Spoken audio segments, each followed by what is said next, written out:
or as the matchup is known on the street, I don't know what street, Nick's team versus my team. The teams famously swap point guards in the offseason. What'd you say, Nick? I just don't finish your reading. All right. Kyrie and Isiah, Crowder and change, but Cleveland's J.R. Smith doesn't seem to be too concerned about Boston. I mean, I think they're the same. I wouldn't say the same team, obviously, because it's different people in different jerseys, but, I mean, I don't really pose as a big threat to us.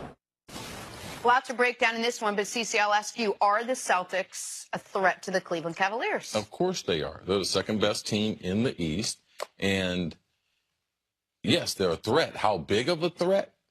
I think they're the only threat compared to big. They're the only threat, I believe, that can unseat LeBron and the Cavs as far as heading to the finals. Now, I'm with JR, though, because when you look at their team, you look, okay, who's going to beat us in a 7-game series? Kyrie going to beat us? He just said that. No. Gordon Hayward, he going to beat us? No. Al Horford, he going to beat us? No, this is not a team. They don't have a big three. They got a lot of moving parts.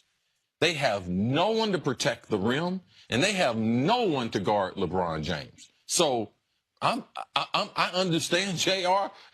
JR says some things, and sometimes he says some things, but I'm with JR. Cleveland is the favorite, but as an athlete, you never disrespect the opposition. So I always have a healthy respect.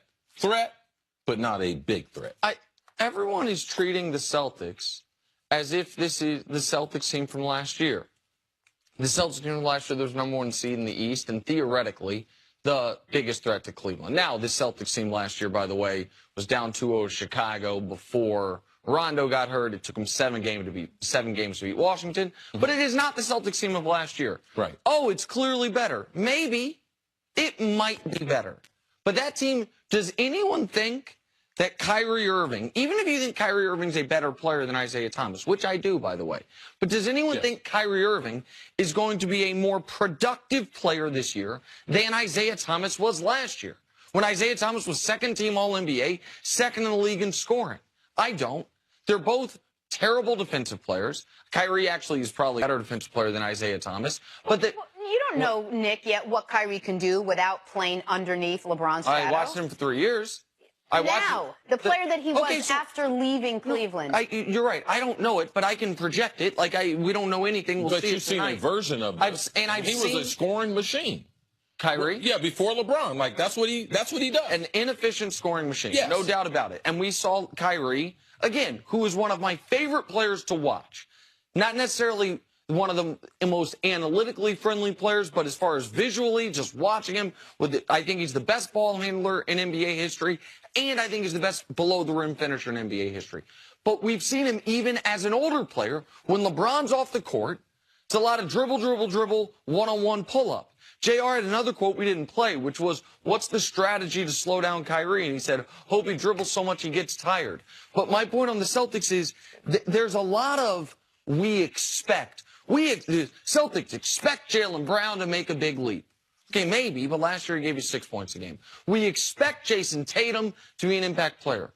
Well, maybe, but I can't remember the last rookie to be an impact player on a championship caliber team. 3 new starters. It has to be all expectations right now. You don't know how this team is going to play together. Right, of course. But even if they played well, they're still not better than the Cavs.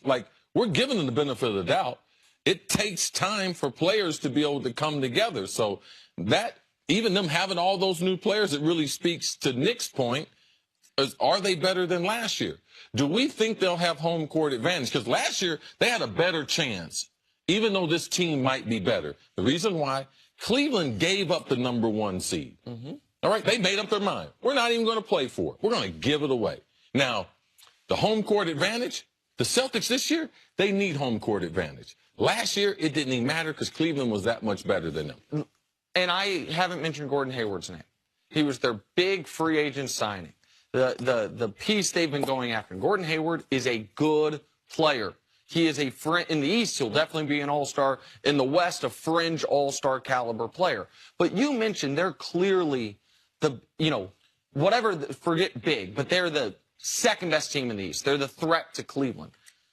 Maybe, I know this. When they play Milwaukee, the Celtics will not have the best player on the court. Milwaukee will. Right. When they play Washington, the Celtics will not have the best player on the court. Washington will. And Miami could present some problems for some people.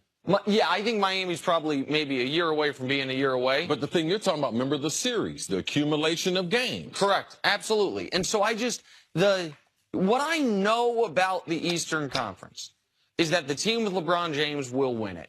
We are always just discussing who's going to come in second. Everyone seems to be crowning the Celtics as the team they will clearly come in second. And if Kyrie is as efficient as he was with LeBron, without LeBron, if Gordon Hayward continues his trajectory, if Al Horford slows his decline, if Jaylen Brown takes a leap, if Jason Tatum is a playable rookie, then they will be the second best. See, there you go. But if any of those things don't, like Milwaukee, he said Milwaukee's the second best team. The second best Yes. team. You weren't all listening. that has to happen for them to be the second best team? Yes. Yeah. Get out of your mind. You got to listen. Yeah. Listen, I know you're trying to get your guy Danny Ainge on the show. Danny Ainge ain't coming on no show that I'm on. I'd love to have him. He don't want to talk to me. Coming up, the Yankees got back in the series last night, but is that just the beginning? Nick Swisher with the answer. He's coming to talk about it. That's next.